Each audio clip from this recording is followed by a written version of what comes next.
District 45B of the House of Representatives. The candidates from District 45B are Mike Freiberg, a member of the DFL Party, and Steve Merriman, a member of the Minnesota Republican Party.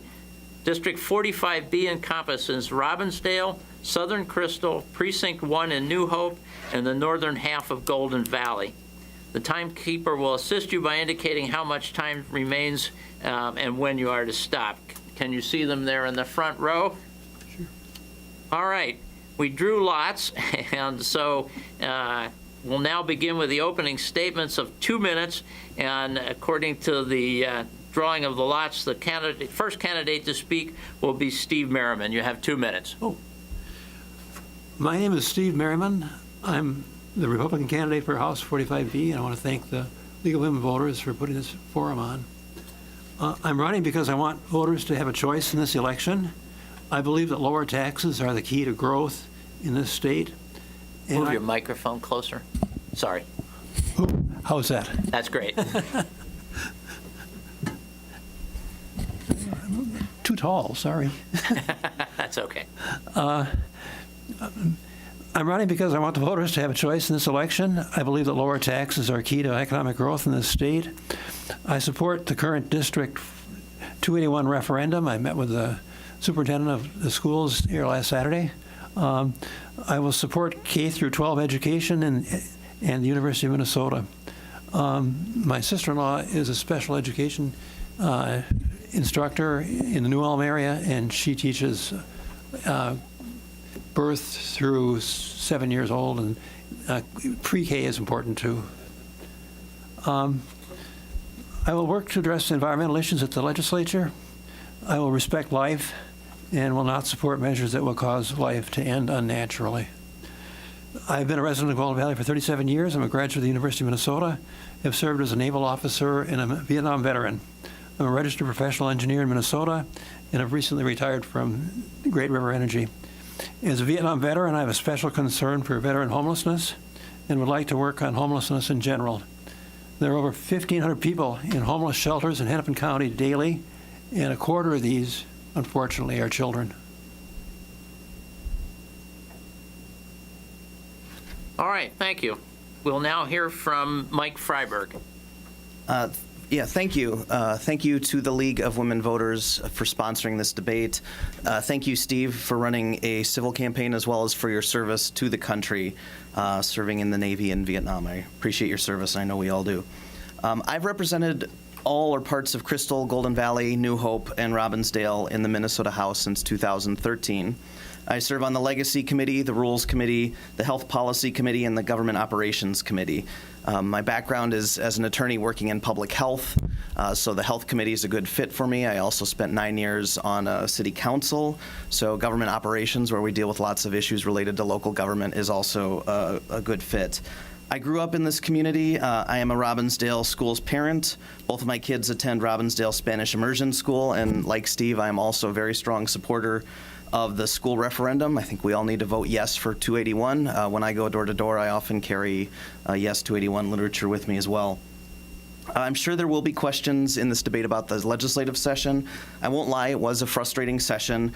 We passed only watered-down versions of some of the big issues we intended to tackle, like addressing the opioid crisis or addressing sexual harassment. We also passed bills through bad processes, like 1,000-page-long omnibus bills. I've authored bills with the hope of fixing these processes, and I hope to continue to do so if I am reelected. In spite of these problems at the legislature, I've been able to deliver results for our part of the Northwest Metro, including funding for flood relief, the New Hope swimming pool right next door, and inflow and infiltration grants. If reelected, I would work to give our schools the resources they need to thrive, improve and expand transportation options, including mass transit, and work to improve governance at the legislature. I look forward to this debate. I'm sure there will be lots of questions, and we can talk more about the issues as this goes forward. Thank you. All right, it's now time for the audience questions. You may continue to write and raise your hand for a league member to collect your question during the course of the forum. Questions may be directed to an individual or to both candidates, and each candidate has the opportunity to respond to any question. It is our intention to select questions that represent the interest expressed by the members of our audience and those who submit questions. We do reserve the right to consolidate questions if there are several on one issue, so as many issues as possible may be covered during this period. Questions will be answered in a rotating order, and each candidate shall have 1 minute to answer the question. The first question then will go to Mike Freiberg. And the question is, what is your stance on arming teachers in school? Thank you for the question. I'm opposed to arming teachers. I think gun violence is a serious problem in our society, and we need to address it. There are common sense measures to protect Minnesotans against gun violence that I have co-authored, including the Universal Background Check Bill, what's been known as the Red Flag Bill, where if a person is potentially a danger to somebody, there's a process, a legal process, where due process is followed, where a family member can petition a court, the firearms are taken away temporarily and returned to the person. I certainly support those bills. I think it's very unfortunate that no action has occurred in the legislature on those issues. Frankly, the majority has not been supportive and not been willing to bring them to a vote on the floor. I hope that will change in the future. I will certainly continue to advocate for sensible gun violence prevention measures. And I don't think arming teachers is the solution. My kids are in the public schools. I want them to be educated. I don't want them to feel like they're in a war zone. Thank you. Mr. Merriman. I personally am not in favor of arming teachers. Sorry. Enough said? Yeah. All right. The next question will first go to Mr. Merriman, and it is, our roads got a poor rating. Congestion is a terrible problem. Where are the dollars to fix our highways? Well, some may have been spent on mass transit. I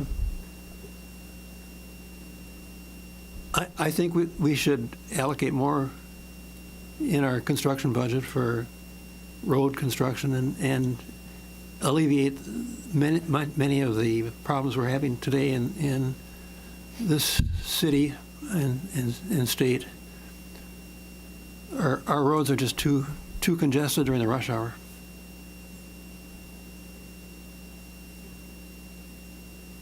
All right. Thank you. Mr. Freiberg. Yeah, I agree with Steve, with Mr. Merriman, that I do think our roads are too congested during rush hour. I do think light rail transit is one potential way to address that. I've been a strong supporter of the Blue Line extension, also known as Bottineau. There are currently some difficulties with the negotiations between the railroad and the Met Council and county, but I am hopeful that that can be worked out moving forward. I do think we need a constitutionally dedicated source of funding for that. During the last session, we considered a proposal to just to dedicate the sales tax on auto parts to roads. I don't think that was the right solution. I think we need something more sustainable. It seems like we kind of lurch from transportation funding crisis to transportation funding crisis. So I'm open to ideas out there, whether it's indexing taxes that are out there to inflation, open to other ideas. I do think we need a constitutionally dedicated source of funding. All right. Thank you. Mr. Freiberg, you get to go first on the next question. And it is, what would you do to address the opioid epidemic? Thank you for the question. That's certainly a really important question. It's one we've spent a lot of time during the previous session on. We've done some things to address the issues of overdoses, like allowing law enforcement to carry naloxone, the antidote for opioid overdoses. I think that can be expanded, but I think we need to do more to solve the problem upstream. I work in public health. One of the proposals that generated a lot of attention during the previous session is known as the penny a pill proposal. So essentially, if you're buying an opioid medication, oxycodone or whatever, there would be a tax applied of 1 cent per pill, and that would go towards addressing the opioid crisis. I think that was a perfectly reasonable approach to take. I think it put some of the responsibility financially where it belongs on the manufacturers of the prescription drugs that have led to this problem. Unfortunately, the majority sometimes tends to cave under pressure from groups like the Chamber of Commerce, and that did not get enacted, and we just were left with task forces. All right, thank you. Mr. Merriman. One of my opportunities is that on Wednesday evenings I work at Colonial Church. I'm the dishwasher. We're in Wednesday Night Live, and in that group, one of the women's grandsons was taking a pain medicine, and pain medicine ran out, and he switched to heroin. It just almost destroyed him. I think one of the problems is not warning people when they take these pain medicines of the dangers. So it's partly due to the doctors, I think, and partly due to the flow of heroin to this country unnecessarily from Mexico through our open borders. All right, thank you. For the next question, we start with Mr. Merriman. Would you support a single-payer health care plan? Ooh. Well, I believe our representative did author a bill to do that. I feel we should not have a single payer, and that's because the issue really is there's 9% uninsured, and what can we do about the 9% that are uninsured? And it should be done by not destroying our health system today.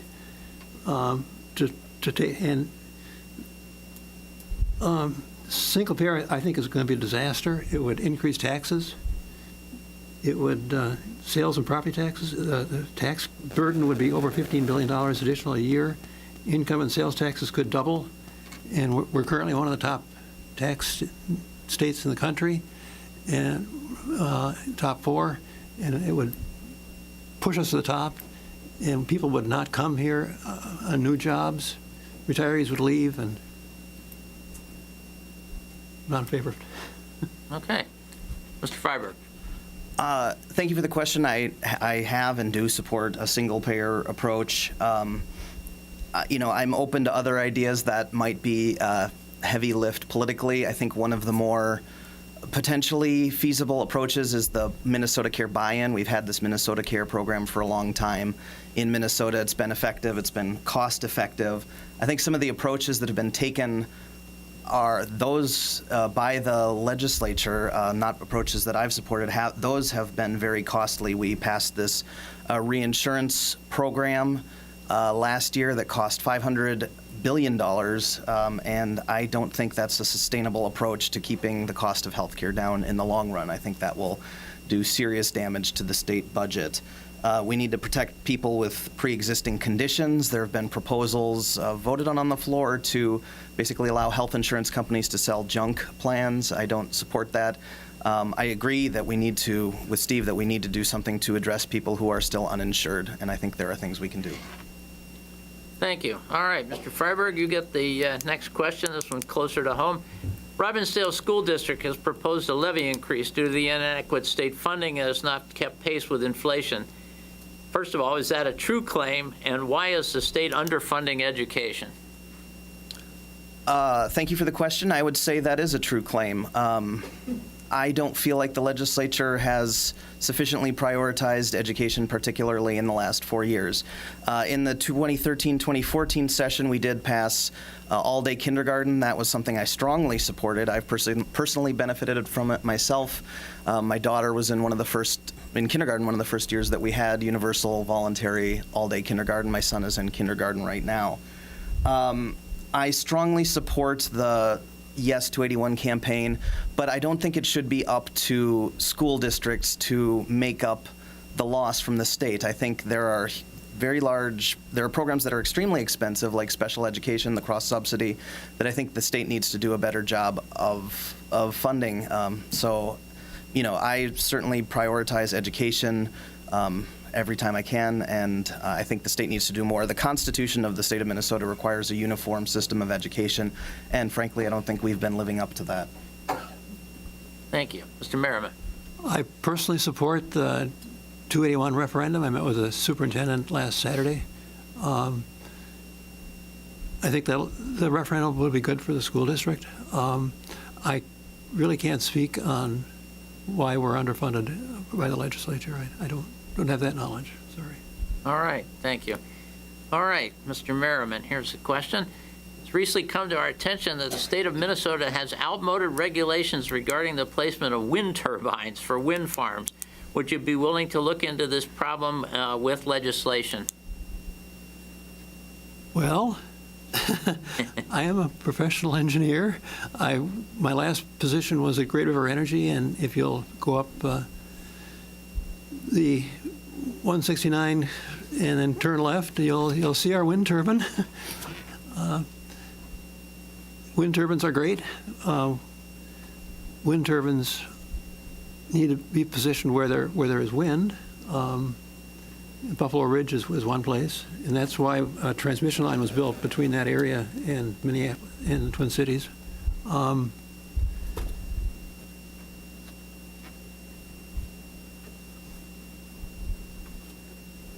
I think that regulations are there for. I don't know why people are not able to build wind turbines.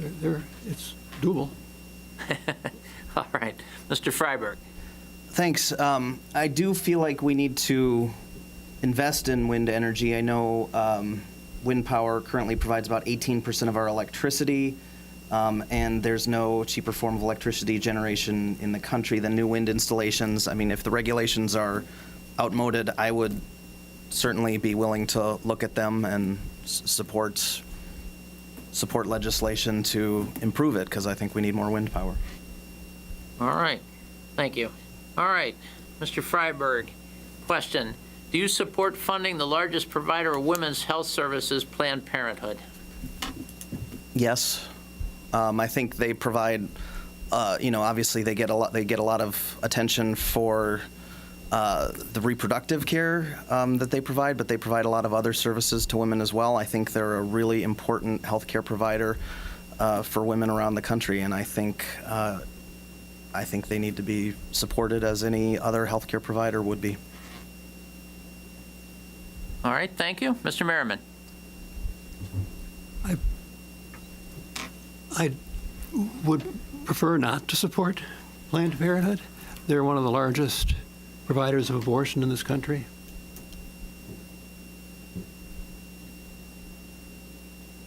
All right. Anything else? No. No? All right. All right, Mr. Merriman. Could you explain why health care insurance is changing for so many in our state? Do you have any thoughts on how to correct the problems of health care?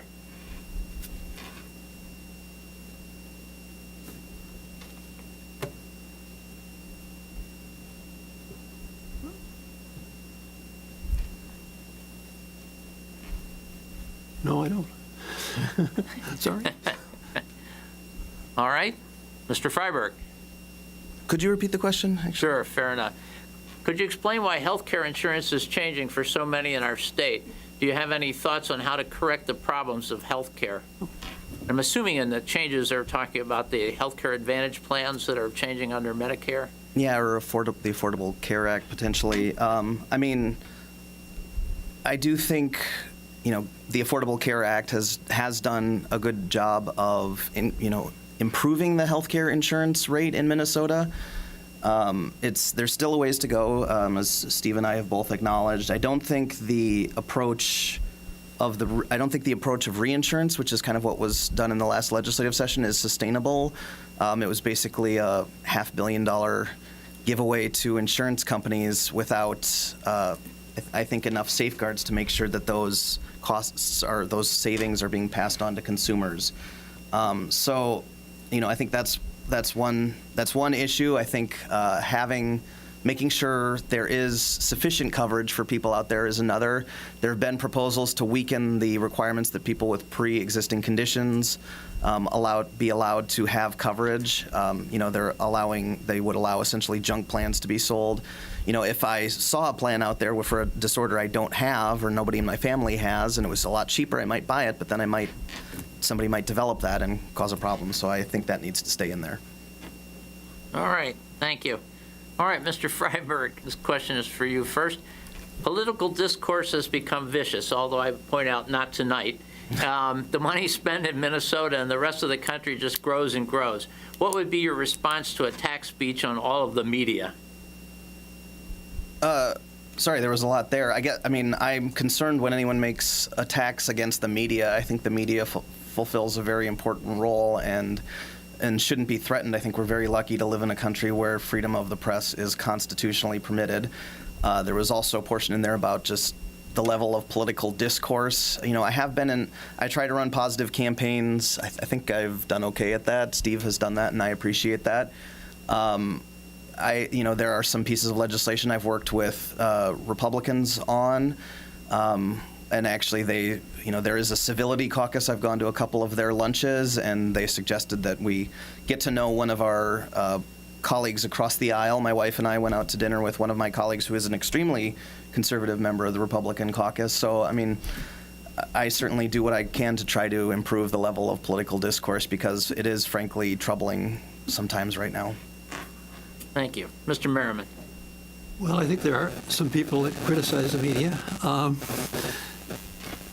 I also think there's people that utilize social media incorrectly, and the person in the official in the Democratic Party who wants me dead did not.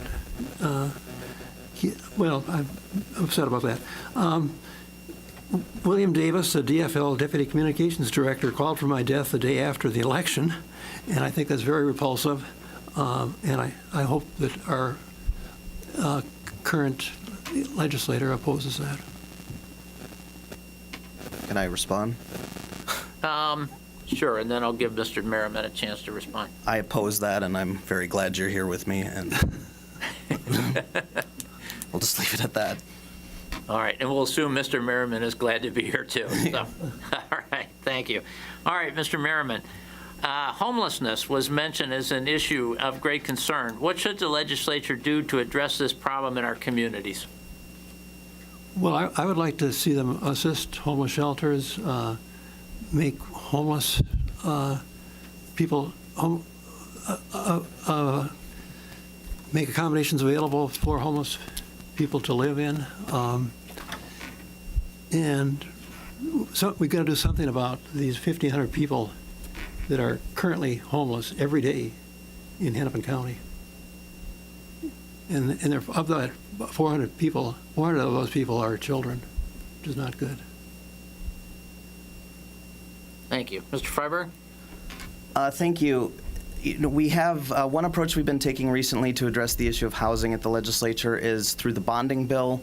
Traditionally, that's been for larger capital expenditures, capital projects, but there have been housing bonds the last few sessions. We had a $100 million investment in that as part of the bonding bill in the 2013-2014 session. I certainly supported that. We need to ensure an adequate supply of workforce housing so that when employers want to hire additional workers, there's a place for them to live nearby.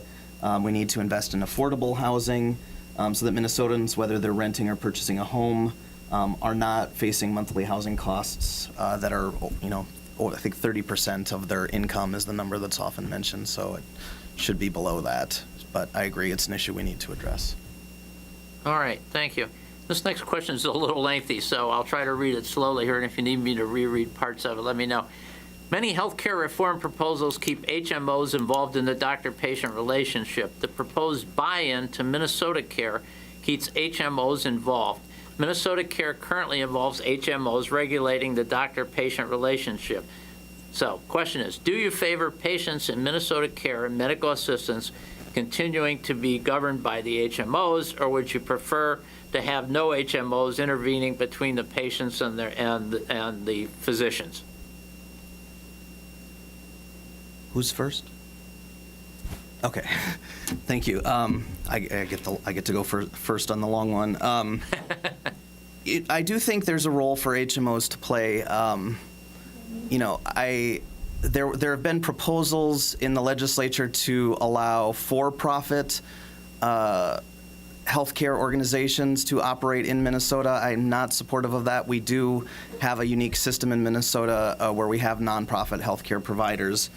I do think there needs to be more options out there. I don't think HMOs should be making medical decisions or interfering with the doctor-patient relationship.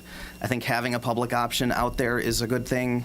Getting rid of them entirely at this point, I don't know, that might be going far, but I think there's certainly room for improvement in the current system. Thank you. Mr. Merriman? Well, I think there's a room for profit and nonprofit in the health industry. I personally have been served by an HMO for the last 30 years. I find it very useful, and I don't want to lose that. All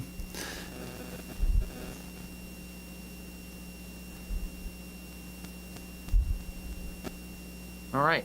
Thank you. All right, Mr. Merriman, again, this is a little bit lengthy question here. If you need more time, let me know. Currently, no valid audit exists on the $5 billion tax dollars annually allocated to HMOs for patients in Minnesota's public health programs. Although independent audits have been mandated by law on this, we still lack audits conducting according to generally accepted accounting principles. What will you do in 2019 to ensure the mandate is finally correctly done to uncover how HMOs handle public health program patients? Well, you could vote for a Republican auditor.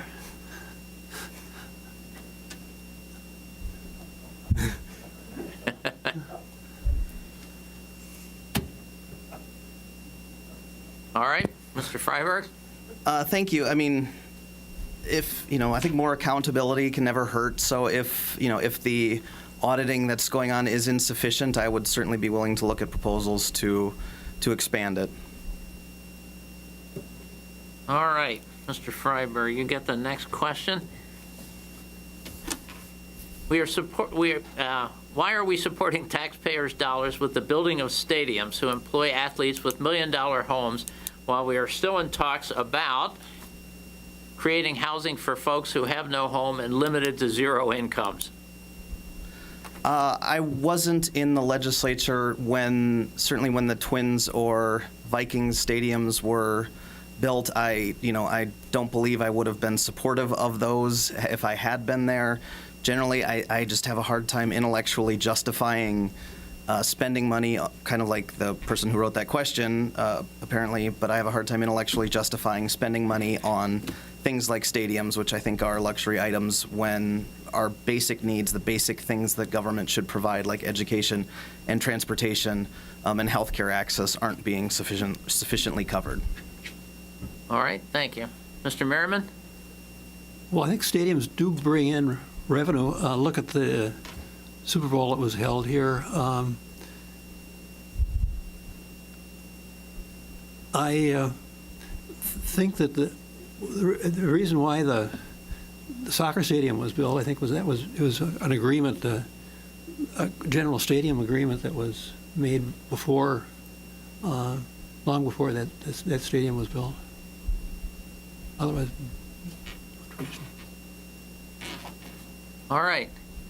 Mr. Merriman, you get the next question. And I'm not quite sure. The question is, what is the future of single subject legislation? And I'm assuming that means as opposed to omnibus bill type legislation. So what is the future of single subject legislation? well, I think the Republican Party will eventually move in that direction. Maybe instigated by Mike Freiberg, but I don't think the Republican Party listens to me very much. well, they do. All right. Thank you. Mr. Freiberg? I really appreciate the shout out there, Steve. If you want to interject on my comments, I probably shouldn't have done that, so feel free. We were at a debate earlier today and got asked about this, so that's kind of where this is coming from. I was surprised by the question because there have been omnibus bills. Both parties do it when they're in control, it seems like, but it has gotten even worse the last couple years. We passed a 1,000-page omnibus bill throwing together topics like agriculture and transportation and jobs into one huge bill that the governor ended up vetoing. So I mentioned that I've worked with Republicans on some legislation. One is a bill to tighten the single subject requirement in the state constitution and make it harder for these sorts of bills to pass. That's been a kind of a fun thing to work on, because I've worked with some very conservative Republican legislators on it, and they have some of the same concerns. They kind of come at it from an approach that omnibus bills make it too easy for the government to pass things that they don't like. I kind of come at it from an approach that it's just terrible governance to do that. All right, thank you. All right, so Mr. Freiberg, the next question, this is going to be a little tough. What will you do to keep people more community and civically engaged? I have worked on a bill related to service learning, where students can get academic credit for doing community projects in their area. I certainly hope to continue to work on that. I had a bill related to grants to stimulate volunteering throughout the state. It's certainly something I feel strongly about.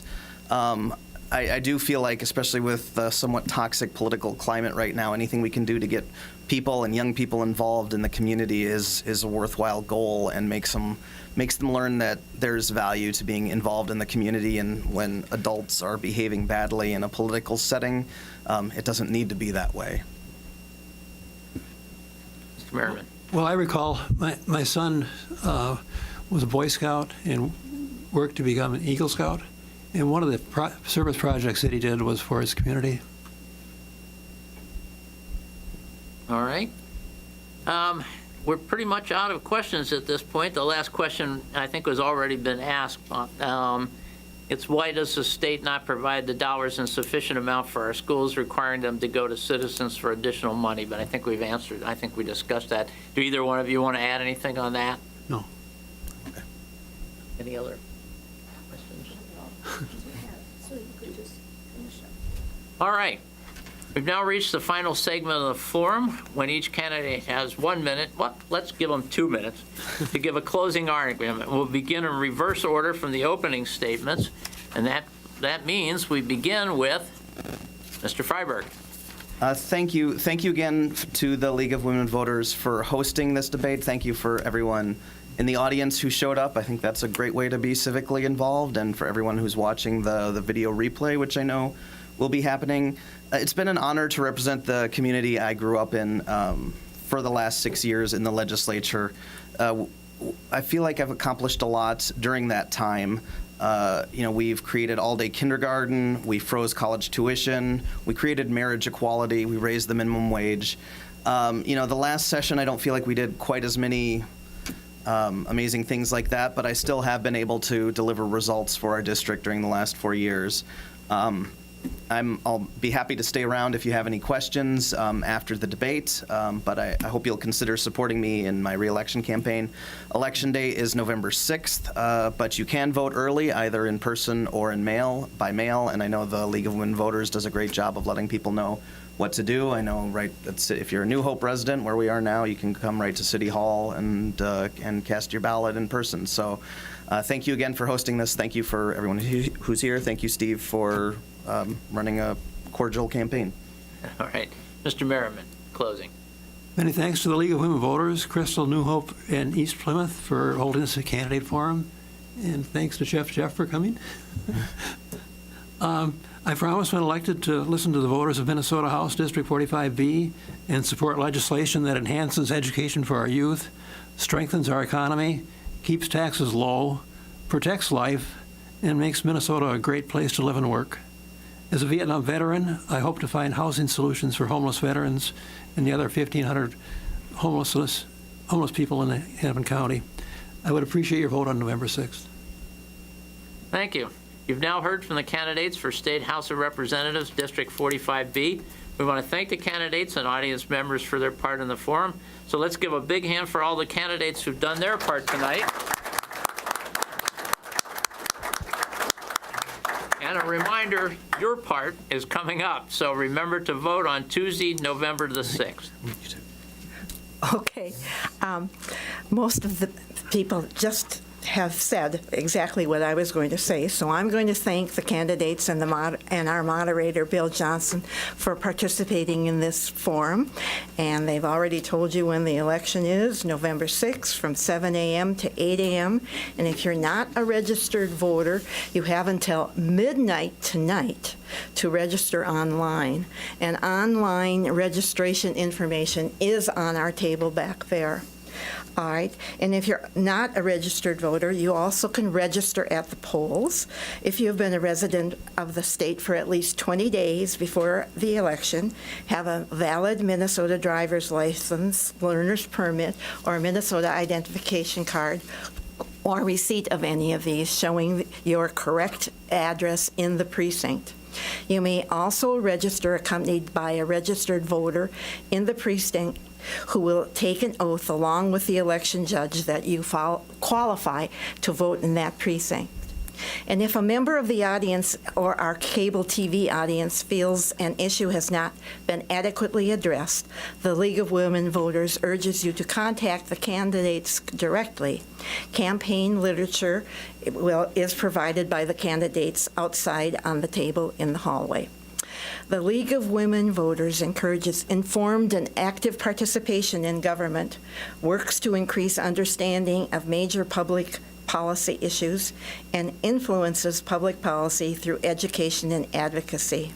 Membership is open to men and women of all ages. For more information about the Crystal New Hope East Plymouth League, contact us by email at lwvcnhep@lwvmn.org. You can also visit our website at lwvcnhep.org and our Facebook page. We would like to encourage you to become a member of our league as we provide service to our community and to join us in the nonpartisan study of local, state, and national issues. Please pick up some of the league's information available here tonight at the table out there. Tonight's forum will be replayed on CCX Media Channel 12 at these times, and there's also this brochure out there. But the times to see it are on Thursday, October 18th at 10 o'clock a.m., Saturday, October 20th at 7 o'clock a.m., and you see it on CCX HD 799. Thank you very much for coming tonight. Yeah, you too.